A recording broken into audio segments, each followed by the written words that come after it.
Welcome to GuideUp. In this video, I'm going to guide you on how to bypass Character.AI filter. For that, firstly, make sure you open one preferred web browser and go for the website Character.AI and get logged into your account. Here you can see I'm already logged into my account. Now you need to choose the character that you want to have the conversation with.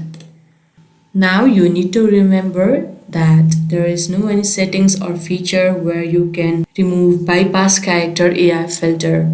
But there is a way on how you can do it. Basically, you just have to use other terms of words that are not too explicit. For example, if you want to use the word sex, then instead of that, you can use the word intercourse or something else. Just don't be straightforward with the word you want to use. Otherwise, you will not be able to bypass the filter. And this is the only way to bypass Character.AI filter. I hope you found this video helpful. Don't forget to like this video and subscribe our channel GuideUp. Thank you.